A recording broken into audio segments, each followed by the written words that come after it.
Welcome back to episode 6 of NBA by Jellyman, a segment of Sports Tips by Jellyman.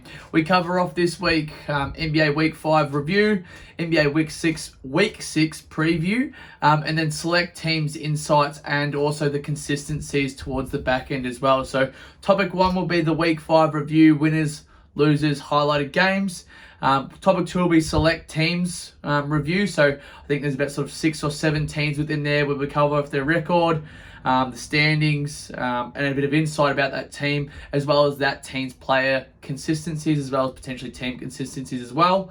Topic 3 will be other player teams and consistencies to the rest of the league.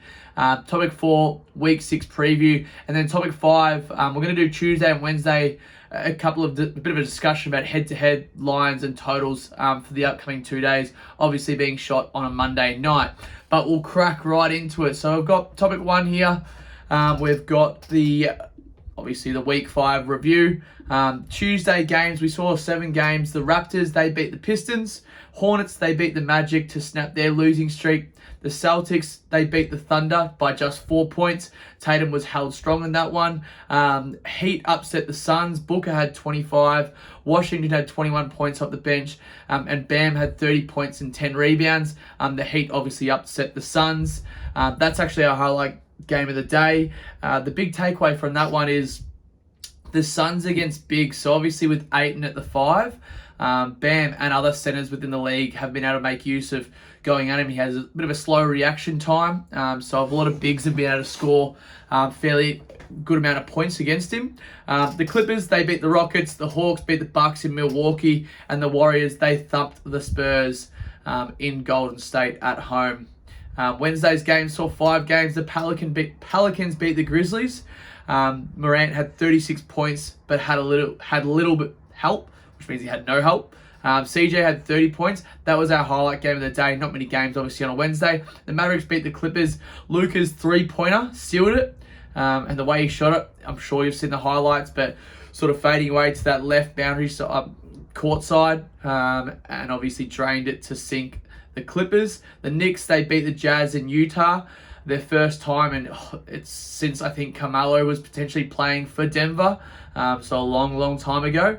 And the Blazers, they beat the Spurs, and the Kings thumped the Nets 153 to 121 in Sacramento.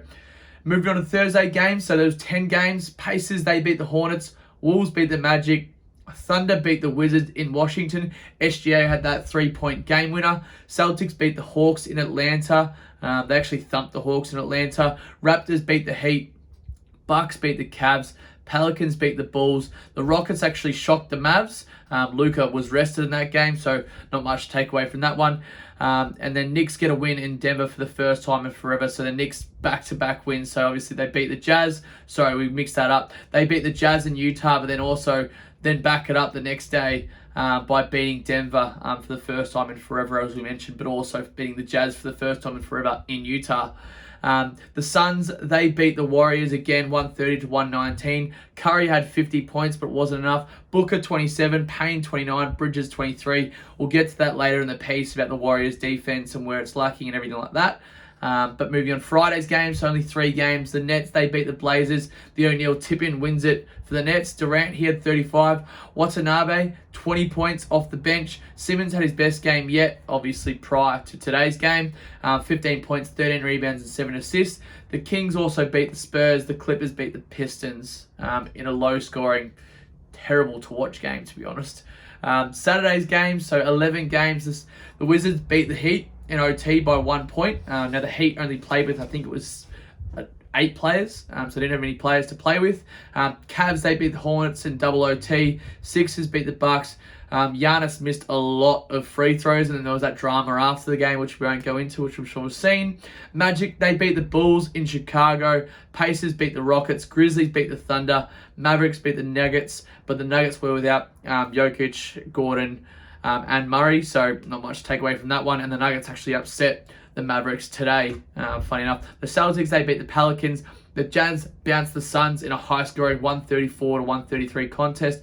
Booker had 49, 8, and 10. Markkanen, 38 points. Clarkson, 20 points. And Beasley, off the bench, 27 points.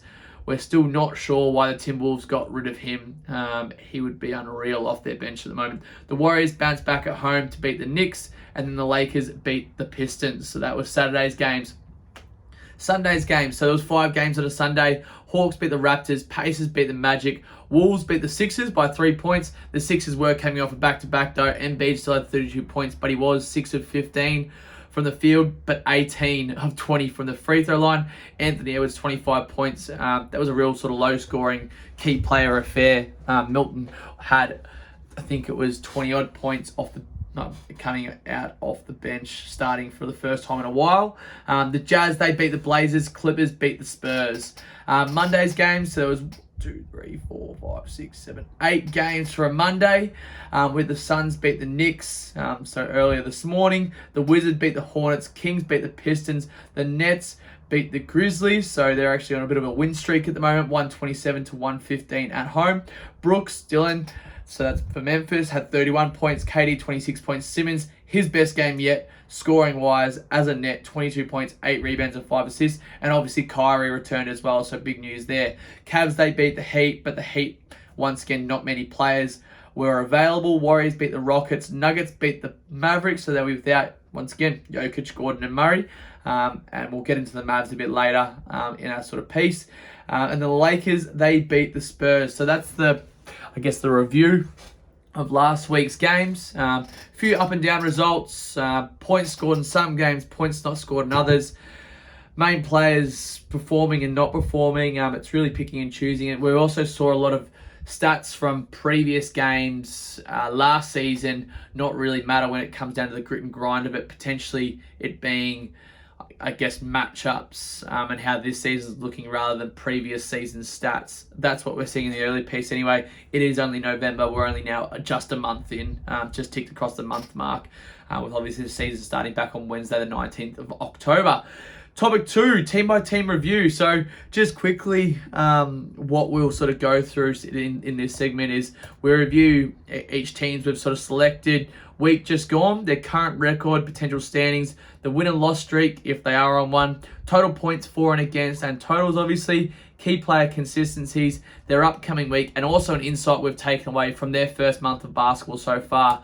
We'll be doing that sort of week to week. We'll sort of pick 6 to 8 teams, not go through every single one of the teams because it'll be 30 teams and that'd be a bit draining. But we'll kick off with the Atlanta Hawks. So last week they obviously beat the Raptors, lost to the Boston Celtics, beat the Bucks. Their record at the moment is 10-6, which is first in the Southwest. Points for, against, and totals, 115 plus points for, 114 plus points against, which sits them in a differential of just around that 1 mark. So covering lines hasn't been suitable for them, but total points for them has been 229 plus total points on average, and then 227 plus total points in their last 4 games. Player consistencies, Young, 26 plus points in 4 of his last 5 games. And then also 9 plus assists in 6 of his last 7 games. Capela, 10 plus rebounds in 12 of his last 14 games. So quite a solid outing from both of those players across the last few weeks. Their upcoming week looks like at the Cavs, then versing the Sacramento Kings at home, at Houston, then versus Miami. Now those first 2 games, the Cavs and the Kings, they'll both be interesting. Obviously the Cavs at the Cavs. We like Cleveland in that one as long as they're fully healthy. And then the Kings, I mean, at home for Atlanta should be a lock, but the Kings have been playing some very exciting basketball. And we saw the way the Celtics moved the ball against Atlanta the other week, and they just outscored them and outworked them. That could be potentially what the Kings do. Now, heading into Houston, that should be a win. And then depending on Miami's health, that should also be a win as they are in Atlanta, so at home. The insight we've taken away from the Hawks across their first month is they've struggled to string together wins. They've only had 1 3-game win streak, a couple of 2s, but they've gone a lot of win-loss, win-loss, win-loss, and maybe that's, the early stage of the season, finding their consistencies, players playing the certain way together. They've also thrown out putting John Collins on the trading block, so we'll see where that lands them. I think it's a suitable sort of trade for them because he's just not valuable at that power forward. Maybe they need a point forward, or maybe they need a more, a shooting forward that can actually drain 3 after 3, because they've got Capela in the middle, who's that pick and roll guy. But then who's that second big, is it a medium forward that can space the floor, but then also sort of replace Capela on the boards? Or is it another wing run and gun 3 guy, because they've got DeAndre Hunter with length who can defend that 4 position as well? We're not sure, but we'll see what comes out of that for Atlanta. So that's Atlanta anyway. Boston Celtics, their record at the moment is 13-3, which is first in the league and first in the Atlantic Division. They beat the Pelicans, the Hawks, on the road, so both teams on the road, and then beat the Thunder at home in quite a close game. They've currently won 9 games in a row, which means they're the hottest team in the league. 120 plus points for, 113 points against. Good for 233 plus total points. 225 plus total points in their last 6 games. Key player consistencies. Tatum's actually had quite a couple of quiet games on the points wise, but he's had the assists up, so just had a little bit of a lull after that hot start to the season. Brown, he's had 22 plus points in his last 5 games, and then 5 plus rebounds in his last 13 games. So his points, rebounds over looks good at the moment. The upcoming week, they're at the Chicago Bulls, who aren't performing well, so they're 6-10 at the moment. They're versing Dallas and then versing the Kings at home. So they could have 12 in a row there. Dallas will be an interesting game, but it is at home for Boston. Now, where Brogdon and Smart at with their injuries, not too sure, but that'll be something to watch across the coming days. They should beat the Chicago Bulls in Chicago with the way the Bulls are currently performing and the way that Boston offense moves the ball and scores in transition. Couple of takeaways. So from the start of first month of basketball for the Celtics, whoever they put out the floor, as long as Tatum and Brown are playing, they have the best chance of winning at the moment. They have the depth around them, and they also both have defensive grit and can all score. So whether all the attention goes to Brown and Tatum, they're dishing well and finding the open guys. You look at Cornette, Pritchard, have both come off the bench and played really good games. I think it's Hughes. Shooting the 3-ball well. These guys you wouldn't really hear much of, but they're playing well as well. Now the Boston, obviously they're shooting the 3-ball at the highest clip in the league at the moment. So expecting plenty of points, but also plenty of rebounds because they get up and down the floor very well, and other teams try to keep up with the way they play. But Boston are looking very good at the moment and are, I guess, one of the favourites for the championship this season with the way they are playing. That is the Celtics. The Brooklyn Nets. Their record currently is 8-9 this season. They've just beaten the Grizzlies and the Blazers, but obviously had that loss to the Kings. Their points for and against. So their points for and against is exactly even, 111 plus points, which sits their differential exactly the same. Their total points are 223 plus. And key player consistencies, you're looking at Durant, 26 plus points in all games this season. Their upcoming week is an interesting one at Philly. So Ben Simmons in good form across the last 2 games, goes back into Philly. That'll be definitely one to watch. Then they go to Toronto and then to Indiana, and they also come back home and verse Portland. So an interesting week ahead. They should actually, with the form they've shown across the last 2 games, versing Memphis and then versing also the Blazers, they should be able to potentially get over all 4 of those teams, really, if they play well enough. The interesting one will be in Toronto because of the fact Toronto plays so well at home, but they've also got a few injuries at the moment. Our insight from the first month of basketball is Durant. He's looked incredible. Obviously, 26 plus points in all games. Just is a walking bucket. But then you throw in Simmons' last couple of games, and it starts to get quite positive. And then you also throw Irving back into the mix, along with how the rest of the team has been playing defense, which is obviously together. And they could go on a bit of a run. As we say, those 3 away games will test them, but if all 3 of those players play well each night, and then you've got the bench playing just as well, there's no reason why they shouldn't go 4-0 across the next week with that lineup they've got in. Durant whinged about, look at who's around you in the starting lineup. Well, now look, you've got Simmons and you've got Irving next to you. So, you move those guys who are playing okay to the bench, and all of a sudden you should have some depth throughout that squad.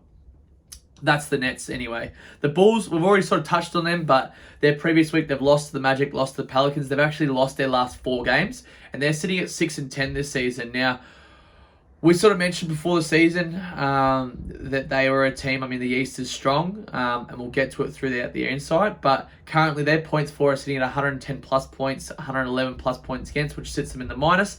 222 plus total points.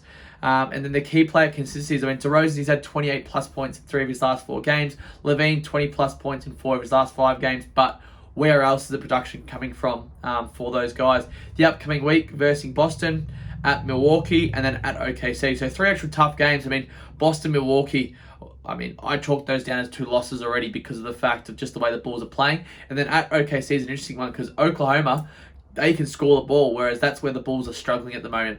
Our insight and takeaway from the first month of basketball is their defense and transition offense. So without Ball, that's obviously Lonzo Ball, they've struggled defensively. I mean, Caruso comes on and does his job, but DeRozan and Levine aren't well-known 1v1 defenders. They can lock down. And then you've got Vooch as well. He's more of a rebounder and offensive threat, spacing the floor than a rim protector, so he's not going to be blocking a lot of shots.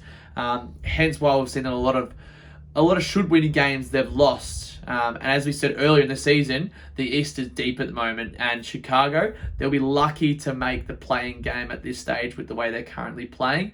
Hopefully Ball comes back soon, but they need some help from other guys within the squad. That's the Chicago Bulls anyway. Cleveland Cavaliers, so 10-6 this season. Previous week, they obviously played Miami, Charlotte, and Milwaukee. Won their last 2 games, but had lost 5 straight prior, but were out west on a road trip, so it's been understandable. 115 plus points for 108 plus points against. 224 plus total points, plus 7 differential, which is one of the best in the league. Key player consistencies, Garland 23 plus points in his last 4 games and 6 plus assists in his last 8 games. Mobley, Allen was out for a few of these games, but we've seen even with Allen back in the last 2 games. 10 plus rebounds in 4 of his last 5 games. Their upcoming week sees them against Atlanta at home, against Portland at home, and then going to Milwaukee and then going to Detroit. So 3 interesting upcoming games. If all players are healthy and Mitchell's scoring well, all 3 of those should be winnable games. Then obviously Detroit should be a very well winner game. The insight we're taking away from the first month of basketball is when the Cavaliers win, they win big. So out of their 10 wins this season, 9 of them have been by 9 plus points. They have a wide range of offense. And if it wasn't for a few injuries throughout that 5-game losing streak, their record could be fairly different. But the key takeaway is 9 plus points in 9 of their 10 wins. So look at Cleveland's line. So look at Cleveland's minus line, especially at home. Super consistent at home. We know that crowd loves to get around them. Moving on, Dallas Mavericks. So the previous week, they lost to the Nuggets at home, beat the Nuggets at home. The Nuggets obviously were without all their main players, apart from Porter Jr. He was obviously playing. Lost to the Rockets at home without Luka, and then beat the Clippers at home. So they've got a 9-7 record at the moment. And the big thing about them is obviously everything revolves around Luka. Now, points for this season, 109 plus, and points against 105 plus. Good for 214 plus total points, which is obviously fairly low because their game plan is built around Luka, but then also built around slow offense, but also transition defense and making sure they always get back and forcing the other team into a half court set. Key player consistencies, Luka actually hasn't been consistent over the past week, so it's actually hard to pull anything out. Their upcoming week sees them go to Boston, go to Toronto, and go to Milwaukee. 3 very, very tough games and very, very tough locations to go to. Now, as we mentioned, our insight, everything revolves around Luka. So currently averaging 33 plus points, 9 plus rebounds, and 8 plus assists. But if we look back, and I'm just opening up my sheet here, of the games he hasn't scored and assisted well, if I can just get it up in front of me, those have been, he didn't play obviously against the Rockets, but then they were -8 against the Wizards. He only had 22 points, 9 rebounds, 6 assists. And then they were -7 against the Magic. He only had 24 points, 6 rebounds, and 6 assists. Now, obviously we know he plays well. And then, today as well against the Nuggets, 22, 9, and 8. So, those stats there show that if he's not scoring 30 plus points, they tend to lose. And now, can he keep that up across the whole season? Potentially, but we think he needs some more help consistently, or maybe it's a case of dishing out, or teams knowing what to throw at him and when to throw at him. We'll see how the season plays out, but can that win a championship? I don't know. Guys have to have help around them to win a championship. We've seen that across the last few years with the likes of LeBron and etc. throughout the league. Moving on to the Golden State Warriors. Obviously, an interesting case there. The previous week, they beat the Rockets in Houston, so they finally won a game on the road, getting off that donut. They beat the Knicks at home, lost to the Suns on the road, beat the Spurs at home. They're 8-9 this season. Points for against and totals. Points for and against 117 plus, so right on that even mark. Total points is 235 plus. Key player consistencies, Curry's averaging 33 plus points, 6 plus rebounds, and 6 plus assists over his last 6 games. Wiggins, 20 plus points in 5 of his last 7 games.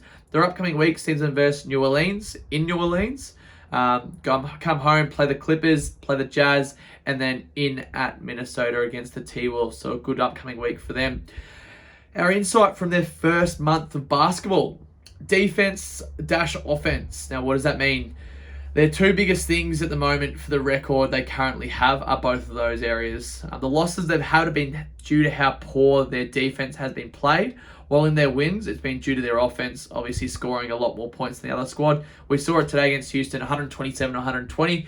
Now, Houston isn't a great offensive team, but you still let them score 120 points. Now, you win, obviously, in scoring 127 points, but that's not going to win a championship for them this season, and it's not going to have them a good enough record to, I guess, be up in that top echelon of the league, especially when the main driver's defense wins championships, and that was what won it for them last year. So we'll see if that can correct throughout the year. Do they make a move? Who knows? Are they interested in other players?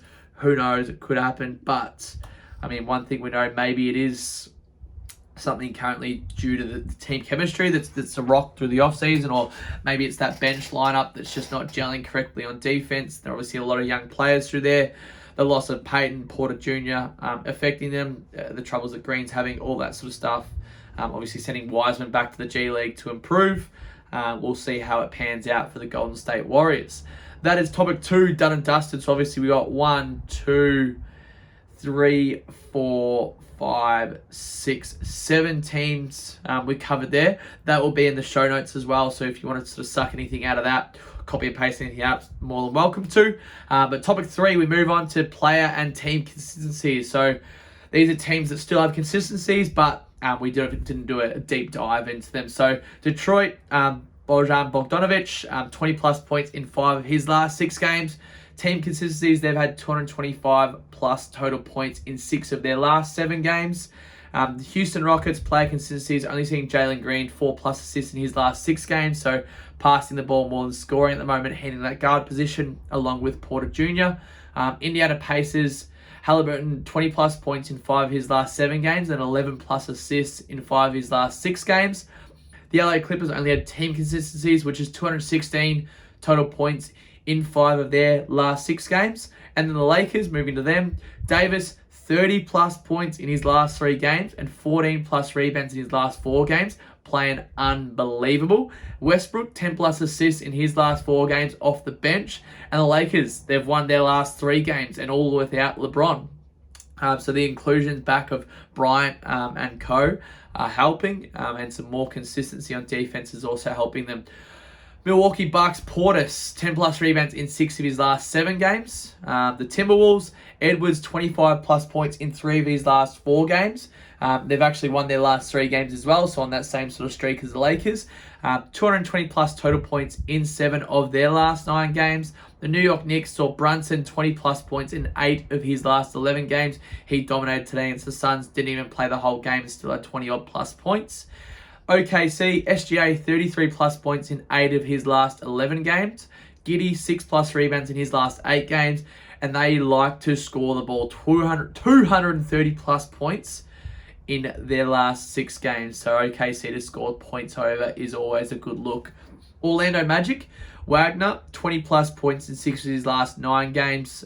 They've obviously had a lot of injuries as well to watch out for, so just look out for the Magic, but Wagner's been a consistent piece in their offense. The Suns, they've won 7 of their last 8 home games by 9 plus points. So similar to the Cleveland Cavaliers, they love to win and win big at home.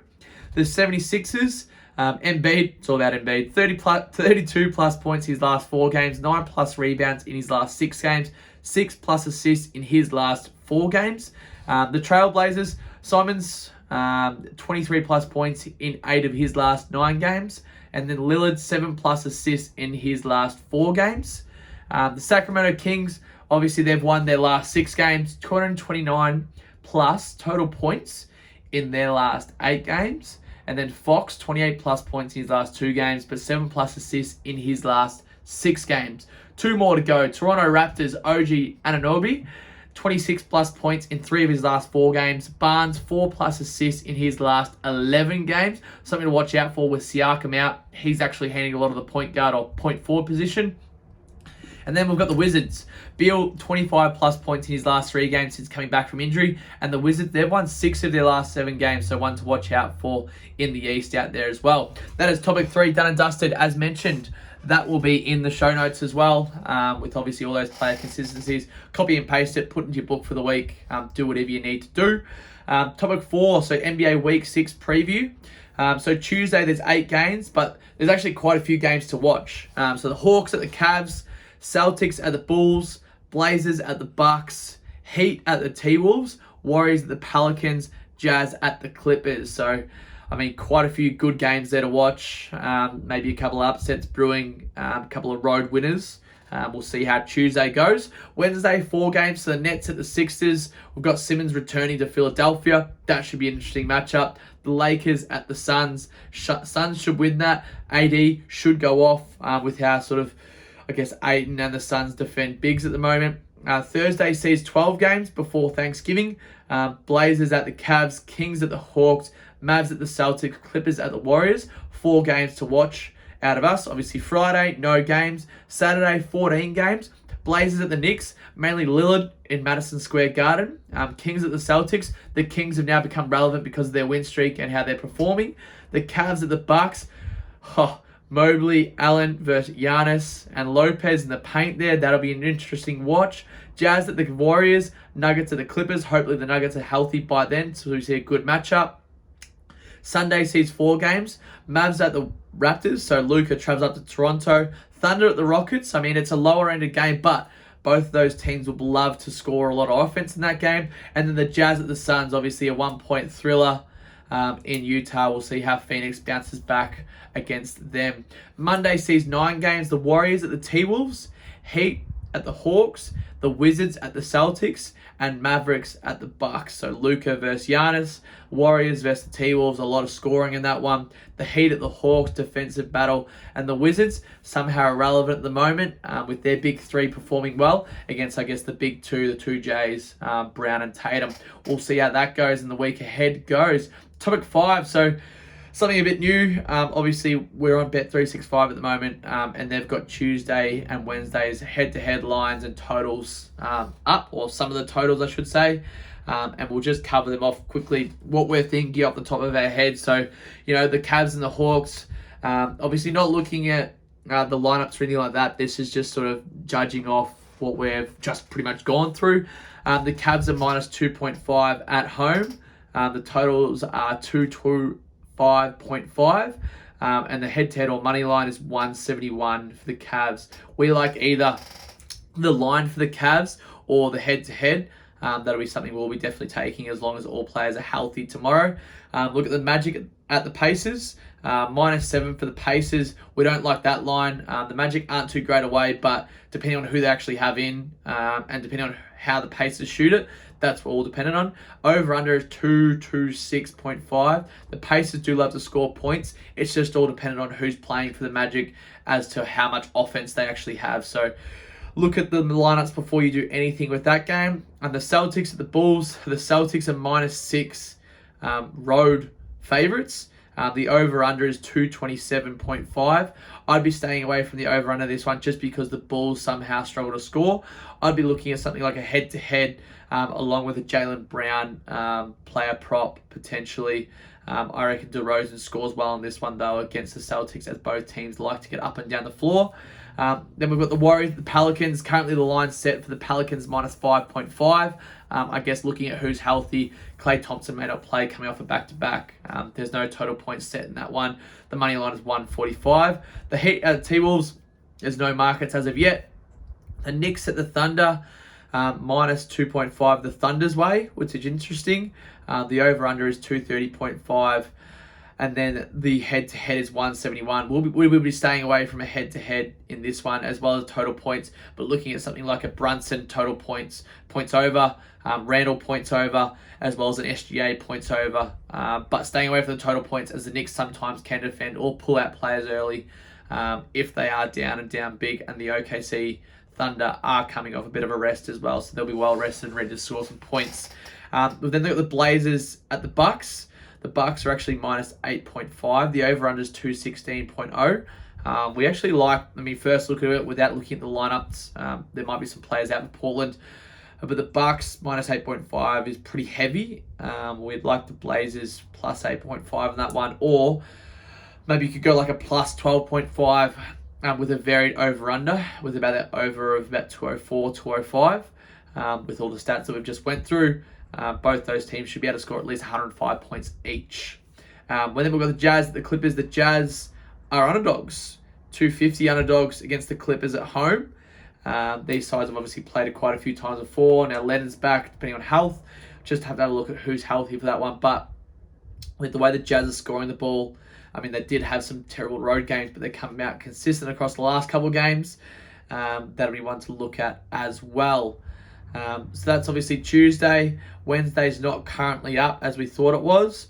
But that's Tuesday's games. And that's all for this evening. So obviously closing off, as I said, everything will be in the show notes. But also feel free to like, follow, and subscribe all your platforms. So Facebook, Instagram.